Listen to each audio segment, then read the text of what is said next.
Hello, ladies and gentlemen, and all of you viewers out there. Maybe you do hair, or maybe you don't do hair. I actually get quite a few clients that are like, I love the podcast. So, yeah, if you're in business or you love hair, you might love this podcast. It's the Big Money Stylist podcast, and we are on episode number 57.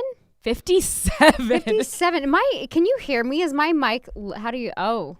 No? Yeah, no, we can hear you. Okay. It was tested earlier, let's just be honest. Oh, there we go. Now I can hear better. I'm going to turn it up just there. We got like new equipment in the podcast studio, so it looks a lot less cluttered, and I'd like to sponsored by Naked Green Juice. I'm just kidding.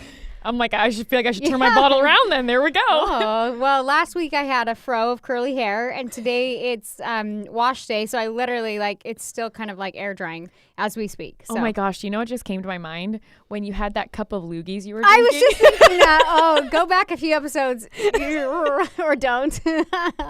Yeah, I'm So trying to gross. incorporate healthier drinks, so I'm like, and I'm always on the go. Oh, always moving. I swear Yeah. if somebody saw me driving down the road at any given time, I'm always eating or drinking something. Oh, I just cut you off at this point. I'm like, No, literally, I'm sure people have been like, I saw you driving, you're always eating. I'm like, yeah. I'm always on the go. So I'm trying to incorporate healthier options, I mean, that's good though. So today's topic, we have a few things that we want to discuss. I feel we just got so excited talking about everything, but I know we've had a lot of changes in our business, and as a business owner and an entrepreneur, you're always dealing with shit, but the main thing is focusing on what you're doing and knowing that it's making an impact, and also improving your business and just going into business the right way and for the right things. So in the beginning of my career, I kind of learned things the hard way, as most of us do, when you start your own business. And it's so funny because I'll see other entrepreneurs out there, and I'm like, now I'm at a point in my career, I'm like, haha, I was there. And it's a good feeling. And I'm sure people look at me and think the same thing. They're like, haha, I was there.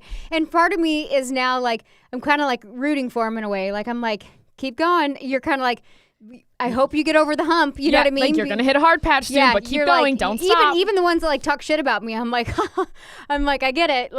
I hope you make it over the hump. But since you're talking shit, I don't hope you make it over the hump. But that's You're I'm rooting for you, but in a way that I'm not rooting totally. for you. I'm rooting for you, haha, you have no idea, stupid fucker. But then at the same time, I'm like, good for you for putting yourself out there. You're gonna learn just like everybody else learns, and I'm excited for you to keep going, Oh, people think it's easy. They're like, I don't know, just open up a place, then just show up, and everybody loves each other, and it's so fun. But it's that's no. It's not until you hit so many oh shit moments that you actually start having a little more respect for people who have done it, even if you don't like them. Oh, for sure. Even if you're you are a total douchebag, I don't like you at all. There's still this all right. But I respect what you're trying to do. I respect that, and that's good enough. And that goes in every industry. It's funny. Garrett just spoke at 10X Growth Con. Yeah. And there's this guy that he's can't stand that stole a bunch of his stuff and put it in his book and didn't give Garrett credit and all this shit. And Garrett was just kind of whatever, dude. And legally he went after him, and this guy was fuck you. But he saw him at the event, and he was they just kind of looked at each other, and it was just hey, whatever, you know? He was there. Oh yeah. Oh my god. He saw him and went right up to him and I go, why did you go up to him? And he's like, I don't know. I was I'm not the type of person to just walk by. He's I just walked up, and he said, I have nothing to say to you, homie. Even though he was threatening to fight him in front of his fans on social media. You know what though? That's really big of Garrett though. No, and I was did you go over to the intent to start some shit? And he goes, no, I just stood over there and was almost thinking maybe we could come to some kind of resolution, anything. He's I just walked over there. And the guy just wouldn't look at him in the mirror because he's at the gym, and he was looking at himself lifting weights. And he goes, I got nothing to say to you, homie. And then you almost wonder, okay. Someone who acts that way so defensively, do you think that people who act that way feel a tinge of guilt? I don't know. I know in the beginning in my brand, and it's funny because when I started teaching, and say somebody would be I don't like it, or they'd bash it, or they'd be oh, it gave some sores on their head or whatever, and they didn't like it, I took it so personal in the beginning. For sure. Do you know what I mean? And I would I remember getting in these DM battles with people, and not even battles, but I would just be I'd want them to want to like it, but I went about it even the wrong way. You know what I mean? I went about it with a very defensive energy, and that didn't really help my situation. No. And it's funny because I used to be well, you're stupid and you're not doing it right. But then I had to look inwardly and be okay, well, if this isn't working for them, fuck them. Like, I don't care, whatever. They can go do their own thing. But maybe there's so many, this should be like a red flag to me. And maybe there's so many other people that are doing my system incorrectly. And then it's making it look bad. And then maybe what am I doing? And I literally was like, okay, that's when we started BMS. That's when we started doing like the pre-training. And I always had the pre-training, but we didn't require people to do it. And so as much as it hurts when you start a business and you want to like act defensively, like I can tell you from experience that won't really get you anywhere. So you kind of have to reel it back in and be like, okay, well, how can we educate our students better, you know? For sure. And in the end, regardless, like you're going to have somebody you're going to have some asshole who takes one class and then is always going to be like, shit doesn't work. And takes zero accountability. Like that's just how it goes. That's how it goes with software programs. That's how it goes with personal development coaches. That's it's literally any industry in the world. Any industry. All you're of them. always going to have one asshole that's like, well, that guy's an asshole. Oh, well, it didn't work for me. Or some kind of diet they're trying, well, it didn't work for me. Except for I didn't follow the guidelines, the rules. I didn't show up and I'm taking zero accountability. And I literally only did it for one day. Right. So you're always going to have some asshole who you feel like doesn't represent your brand. But you always have to look inwardly and not act defensively and figure out how can I up my education to add more value to each student. And if you can do that, you might make it in this industry. And that's even what we did this year for BMS when we were like, okay, we're not scaling big anymore. We're going to scale down and then really, really, really pour into the 250 artists that we have inside of BMS because that was our cutoff. And they're coming in every single week for the NBR intensive class where it's 15 of us. It's myself, Danielle, where we're just like, it's us really going over NBR. Right. And every time they leave, they're like, that, even I asked one girl who's been doing NBR for 3 years. And I said, okay, I'm like, what's your biggest insight? She's like, the way you put your thumb. She's like, son of a bitch. Like that, the whole day, that one thing that was not all she got, but that was like her biggest thing. And it was like an aha, oh my God, my stitches are going to lay so clean and flat now. Like it was a big moment for her. Even when I'm like, in the beginning when I launched my brand too, like the end beads weren't as good as they could be, you know? But instead I like went in with the mindset of like, how can we fix this? And I think when you're open to learning more, you'll see things in a class where you're like, oh my God, mind blown, because you're open to receiving more and not just saying, I'm not broken, it's not the system. You know what I mean? For sure. And so I think like continuing education is key. And for me, like teaching consistently is almost like my own personal continuing education. Oh my God, because I learn from students. Yes. Because you can be like, oh, I can see why that doesn't work. And that's why you become a better educator is literally watching the students and being like, your hand's held that way. See how that's over directing, it's pulling this and this. See how you're not, like the littlest things. And people will be like, how did you guys know that? And we're like, because we've seen 975 million of these. I've done 30,000 beads myself, guys. I know what we're doing at this point. But it's so true. When I sit there and the students ask me, like, I can't remember the last time I was asked a question about NBR and felt stumped because I see it so often. I do it so much. And I'm constantly like repeating myself on literally everything top to bottom. It makes you be better. Right. You become it's like one thing to be an expert at something, but it literally is like a whole nother, like to learn to teach is another skill set. And that's what people don't understand, especially in this industry of hair, because now with social media, everybody, and we said this in our last podcast, but everybody's trying to build a following and put on a class. And I'm like, great, you're an amazing artist. You're an arter. But you now have to learn how to educate and teach why you're good at what you're good, or what you're good at what you're doing. I remember going to like color classes and just like paying attention to, and I'm not talking about like social media classes of a good artist. I'm talking about like education classes where people had been educating for years and years and years and years and had reps actually teaching. And I would listen to their verbiage and I would listen to like everything they said down to this is zone 1, this is zone 2, this is over directed, this is under directed, and like the terminology and the science of everything. And I was like, damn, like that's a good teacher. Not just like, hey, put this hair in the booty and loop it through and it works because I am awesome. Like and that's, I think, how you can tell the difference between someone who's literally just taken like one class and then they're leaving. They're like, nailed it, got it. But you have to think, driving, you did not learn after one like trip around the subdivision. Like, dear God, help whoever, like my poor parents. Thank God for them. But you didn't learn how to drive the first time. The first time you bleached hair, I'm sure you messed it up for sure. Yeah. And even then, all artists use lightener. Any that say they don't, they're lying. But that's fine. But even inside of that, there are some that I see, and because my hair is naturally very dark, I would trust them to take me from my dark hair to really light blonde hair because they know what they're doing. Yes, experience. But it's experience. And then the newbies, I'm like, don't even come near me with an empty bowl. Let me ask you this, Ani. Okay, so say you are a nurse practitioner. Like, does that transfer over into hair? Like, if you could be the best goddamn nurse, like, on the planet, but does that transfer over into hair? Those are two completely different skills. So, like, I look at it as, like, when you're looking for a specialty, like, and we talked about this too, where you're like, you're going to get a rhinoplasty or this or that, like, it doesn't, like, you want to find an expert in that area, and different fields don't transfer over. Because I like fashion, that doesn't necessarily transfer over into me, like, painting hair. Yes, I can have a overall aesthetic of, like, how hair moves and flows and everything else, but it doesn't actually transfer over to painting hair. So you can't take two different industries and say, well, I'm this, so I must be good at this. Experience is what makes somebody good, and reps is what makes somebody good. And you can't dispute that. No, and even something like nursing. I have tons of nursing friends. I have and they're clients. Amazing, but good Lord, don't come near my hair, woman. Yeah. But even with that, obviously nursing deals with more of like inside the body, but the hair is the hair. Like that is just, there's a reason there's a completely separate school for it, and it's just different. Right. And it's not even, and I think what's so interesting is people, you know, because obviously these days, like there's so much going on. Like I do hand-tied extensions, like that doesn't even make sense, which we talked about last podcast, but you have not been doing this for like 1 year. You haven't been doing it for 2, not for 3, not for 5, not for 7. NBR's been in the making for a decade now. Right. There's a reason it's so good. Like so much has gone behind it. And it wasn't just one day, one class, or, oh, I learned another method. Now I created my own. Like this I would say with hand-tied extensions, I feel like our student base has the most consistent reps. And for like sure. they're like, a lot of them are like, my whole book of business is MBR. And so I just think it goes to show, like, to see that is like really a test to like our education. But again, just like any kind of system, we're always looking to improve the education, because the education is a separate business on its own.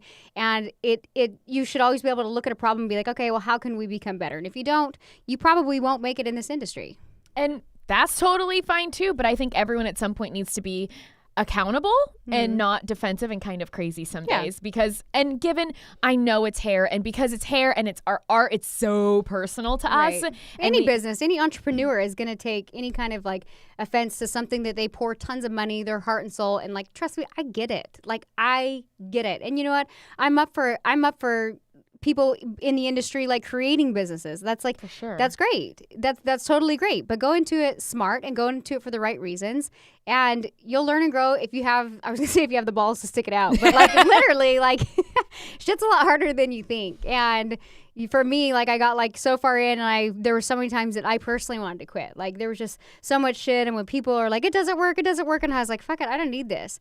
And then I just kept coming back, and I'm like, no, and it's really helped me learn and grow as a person, not being like, I quit, I'm done, fuck you guys, fuck the world, you know what I mean? Like it's helped me become like a better person, a better educator, a better mom, like. So anyway. Well, and I think just what has frustrated me for so long is because I think people look at my job and they see the fun of it. Like, Coach Ani gets to do these trainings. They get to be on stage and hang out with Danielle, DKW. Like it's so fun. But it's like, okay, you're seeing a minuscule amount of what I do.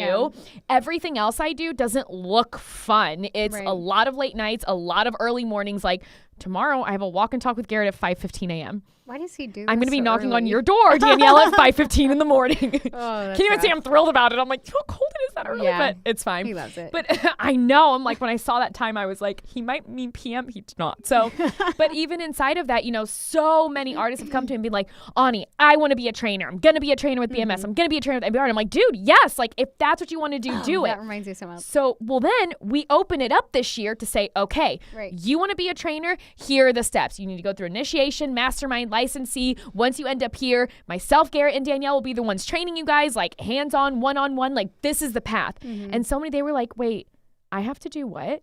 I have to do all of this. Well, that's so much. I don't want to do it. But then I'm like, wait. You said you wanted more opportunity. I'm giving it to you. Here's what we require. There's work. Nothing is free. Like nothing is free. And you know what? I think it's interesting when I see businesses scale too big, and I'm like, how do you know that they're actually representing what you say you're teaching? Do you know what I mean? Oh, and, yeah. And I get it. Like we have stylists that come to our groups and they do one class and then they like get bald spots or they get this and like they didn't continue their education. They don't get it. Do you know what I mean? The hair doesn't match. The haircut was terrible. Right. Like that crazy that stuff. always happens. But again, like if I have somebody who's going to represent as an educator, like I want to pour into them. Like, and it's not just like, oh, again, a one-time class of, hey, you got it. Now you can educate. Like these are people that have already been in the program for up to 5 years. And now I'm like, okay, I don't care how long you've been doing hair. Now I'm going to teach you how to teach, because that is a whole other skill set. It is so completely different. Right. And then I went through as a student inside of BMS for an entire year before I was offered a position here. Even then, Garrett says it was internship, it was probation, but that's okay. So then I was on probation here for a while, like being taught how to train. And it's not easy. Like it takes a lot and kind of certain personalities. But I think that's what blows my mind is people say, well, I want this. And then when given, like, here are the literal steps, here's exactly what you need to do. Yeah. They balk at us. Like, how dare we ask them to do work? You're telling me you want to step into the company, get paid as a trainer, train people underneath the umbrella that is NBR, DKW, BMS, but you don't want to do any work for it? I think because they just don't see what goes on behind the scenes. Do you know what I mean? And I get it. Like, if you haven't started a business on your own and you don't have like, you don't know. And even like there's like a small business and then there's like a business that's scaling and growing. Like, you still don't know. And so at the same time, like I get it and I can have empathy for it, but at the same time I'm like, that's fine. I can create more opportunity, but more opportunity equals like you do have to work for it. Absolutely. Well, and that's how it was for me. When I knew I wanted to be a part of BMS and NBR and DKW, I was like, okay, I'm going to do what I have to do to prove it in the next year. And I did. And that was not an easy year. Like, that was more work than I'd probably ever done until I moved here, but it was worth it to me. Right. So then I see the students who come in, and it's crazy. Even one of our girls, she actually grew up with a learning disorder to where she couldn't really even write or read. Her lessons, like, she would have almost like a transcriber or someone like record. Dyslexic or? I don't know. What I didn't ask because it seemed like personal, but she was telling us a story anyway. But she would actually like have someone like write and take notes for her and then like have it in audio, and that's how she learned. She ended up just listening, and that's how she learned to read. Well, like, some people are very like learn like by reading. They're very visual. They're very audio. Like, everybody learns like a different way. But her learning this, like, she taught herself all of these things. Now her daughter's 12. Her daughter taught herself Korean. I don't even know, like, that. Good for her, man. But clearly, like, it's not that our artist was dumb or stupid. She learned differently. And then coming into BMS and Mastermind, there was a lot of technology involved with uploading stuff. And her and I were literally back and forth multiple times for a week to make sure she got it all. And I was screenshotting things and circling to make it, like, have her understand. But by the time she did it, she just ended up crying. She's like, I fucking did it. Yeah. Like, I did this. And she's like, so help me God. She's like, I will be a trainer for you guys. And I was like, I believe it at this point. Like, look at what she did probably 3 times the amount of work because it was so foreign to her. I do believe that. Like, I always felt like growing up, like, I don't learn probably how most people learn either. And I always just was like, oh, I probably have ADD. I don't know.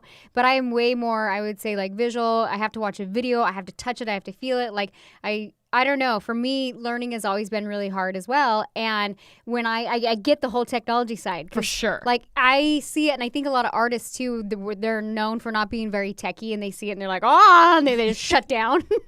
And so, like, I get it. And so, like, when you feel like you have to work, like, 10 times harder, whereas, like, the art kind of, like, flows, and it feels more natural, and then you do something where you're like, holy shit, I did it. I think what it does is it instills, like, an amazing work ethic. Do you know what I mean? Because you're like, I feel like I had to work 10 times harder, but I got there. So really, like, there's no excuses. And I think that's like a super cool story because now she's probably like, cool, it might take me a little longer, but you better believe I have the work ethic and I will get there. And really, she sat there and she's like, Ani, thank you for being so patient. She's like, anybody else would have been annoyed with me. She's like, she goes, I never felt like I was an annoyance to you. I never felt like I irritated you, like I was an inconvenience. She's like, you were just so patient. I'm like, well, look at, I'm like, yeah, but, and for me, it was just like, well, of course I was. Like, you were doing it. You just needed a little bit more guidance. Like, that's what I'm here for. Right. But I just think it's so cool to see people who are actually willing to go forward and do the work and not feeling so entitled, like, how dare you ask me to do work to train for your company? Right. And on top of that, knowing it's going to take more than one day, one mannequin head, one client to actually be good at something. Right. I wanted to touch base too on this podcast really quick, and I know we kind of have it in the notes, and like we talk about this a lot inside of our industry because a lot of stylists, like, you hear they hear numbers, and we always ask, and people, I just hired a new girl, and I'm like, do you know your numbers? And she's like, yeah. And I'm like, what did you make last month? And she told me, and I was like, but do you know your numbers? Like, how accurate are they? And because even in the beginning of my career, when the numbers, I was kind of doing my own numbers, to be honest with you, and it was very vague. I was like, well, I mean, like, almost. If I look at these deposits in my bank account, this is what I made this month. That's literally like how I did my numbers. Like I was like, yeah, I made that much last month. And it's interesting now, like we have a whole bookkeeper. We have like things we enter everything into. Like when we say do your numbers, you should definitely hire out somebody to do your numbers if you're in business. I'm just going to put it out there. Like I get it. If numbers are not your friend, cool. Great. But you still have to know your numbers and you have to be educated in your numbers. I went to this Tony Robbins event last week with Garrett called Business Mastery.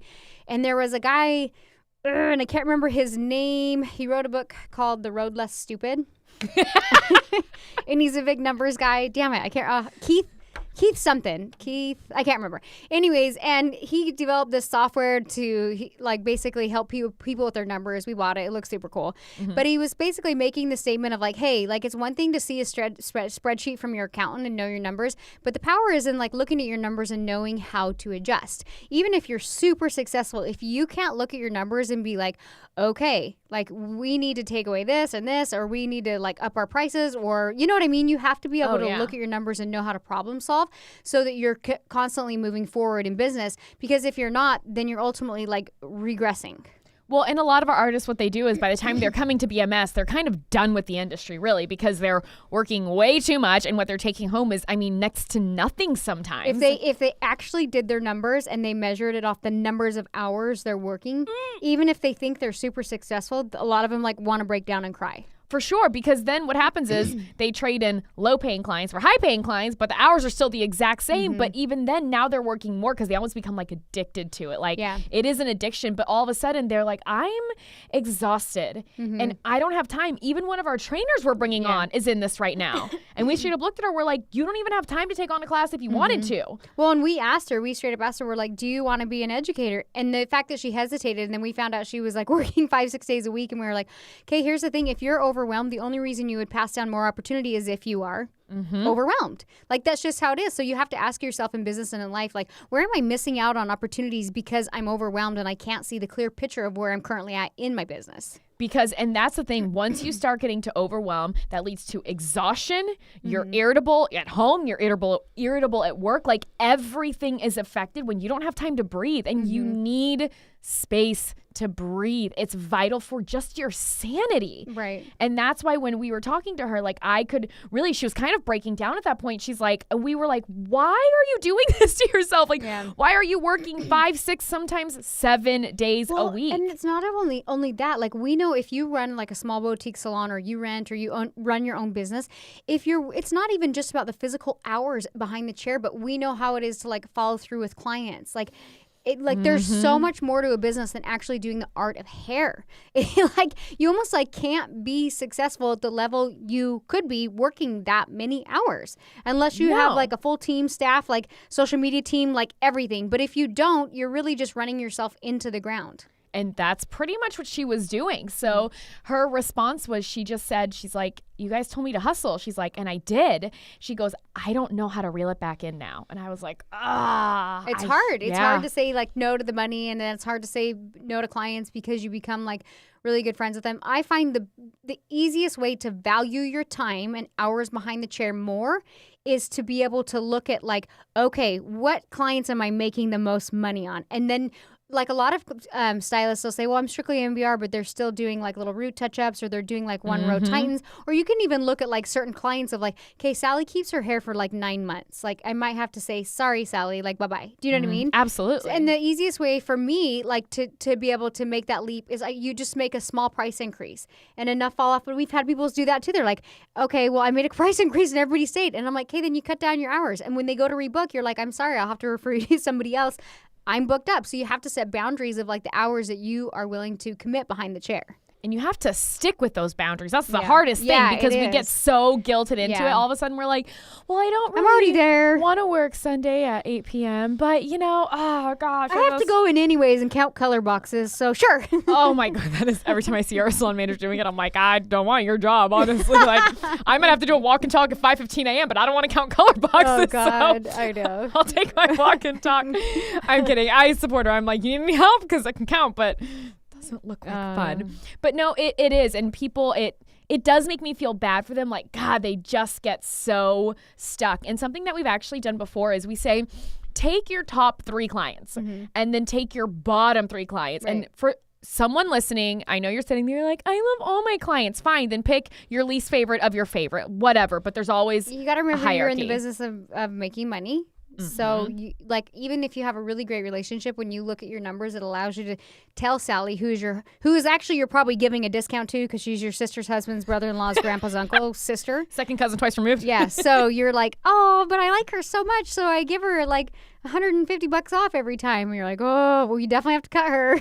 Yeah. Because it just takes away from your time. For sure. And then what you can do is looking at your top 3, looking at your bottom 3, really kind of start to write out like the characteristics of all of them. Like what about them makes them your top 3? What about them makes them your bottom 3? And I feel once you can start to identify those things, because we've done that with people in the program, like we've done it before, you can really see that the top and bottom, the top 3 have very similar characteristics. Right. And the bottom have very similar characteristics. And once you can see that and start pinpointing it, it's much easier for you to cut. Let me ask you this, because I'm very protective of my energy. So say you have a client who gets new hair every time, but they're a big fat B.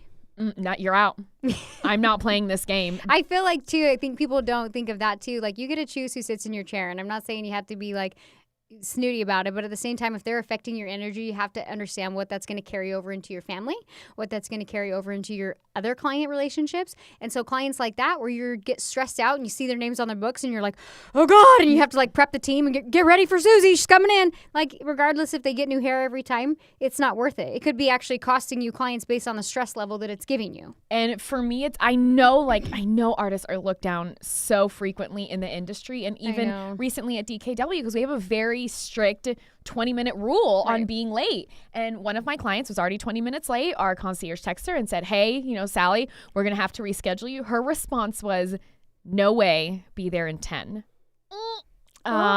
Great. You can go somewhere else. I was clearly not thrilled about that. Yeah, like it's like we're not trying to be rude, but how is that fair to my next client, Susan, who's for sure on time? Right. So of course I sat there and poor Lo looked at me, looked at the phone, looked at me. He like didn't even know how to tell me, because I feel like we're very much for the client experience, like 100%. But at the same time, like that's not cool. Well, she ended up being 40 minutes late. After 20, she said 10. It was another 20. Yeah. And she walked in and her response was raining last time. Now it's not. It was fine. I hear you. But I sat down and I was like, okay, so I can't do your whole appointment. So here are the options you now have. Future notice, not doing this again. But I think that was good that you explained it to her, because I remember what I used to do if that happened is I'd be like, shit, and I'd be afraid to lose the client. And so I let them control the frame of my whole day because they were 40 minutes late. And then that also set up bad patterns and routines for them later on, which would then ruin multiple days for me. And so I would be like, it's okay, I'll work you in, not realizing that kind of fucked my whole day. So like you have to set boundaries with your energy that you set inside your salon so that you deliver an amazing experience for everybody. And you know what? Like, I get it. Time goes both ways, and I do my best as a stylist. Like, if I'm running late, I'm like, Lo, please text them, tell them I'm running like 15 minutes behind, but that rarely happens, because usually I'm like, all right, let's get them in. Even if I'm just like have somebody removing their extensions, my goal is to never start anybody more than like 5-10 minutes late. I'm like, if I set a rule for myself, I have to live by that rule, And you know me. When am I ever late to anything? Right. Like, really, I've lived here probably a year and a half now. Have I ever been late to anything? I'm a lunatic. You're very punctual. I'm Thank you. Semi-punctual. I greatly appreciate. Hey, you know what? Anything under 5 and I'm proud of you. Let's be honest. You know what? I used to be like so on time. I will say this, like when I didn't have as much help and I had to drive further, I had to drive like 30 minutes to the salon when we first moved to California. And at the time, I didn't have a babysitter, and Garrett was like working his ass off. I had no help. I didn't know anybody. So I was like, okay, pack lunches, leave by 8 o'clock, like drop the kids off. Like, I was never late. If anything, I was always 30 minutes behind. I mean, ahead. Wow. I would set up my tray. Like, I was like pumped to go. But now I feel like I have the salon and team and everything. And so I know, like, I can roll in right at 9. They've already got her prepped. Beads are moved. I'm like, hey, let's do this. You know what I mean? But I swear I was actually a very punctual person. But now I feel like I'm like, okay, we're ready and we're ready to go. I'm insanely punctual with everything. I think I get to the salon an hour before my first client. I want time to set it up and be calm. Don't rush me. I think I get antsy if I get there too early. No, I'm chilling, man. I literally am like, You're like, why are they late? It's 45 minutes early. I know, yeah. All I know is you have to respect yourself. You have to respect yourself with time. You have to respect yourself with money. You have to respect yourself by actually practicing enough to call yourself an expert at something and not just that you took one class that one time in that one city 5 years ago. And the same goes with education. Don't call yourself an educator and an expert inside of education if you don't have reps educating. And clients out there, do your research, whether you're going to a class or whether you're going to a salon. Make sure that you go to somebody that you feel comfortable with and that has reps inside of the industry that you're looking to go get a service from. So with that being said, thank you for once again joining us for another episode of the Do your fucking numbers. for the Big Money Stylist podcast, and we will see you guys next week.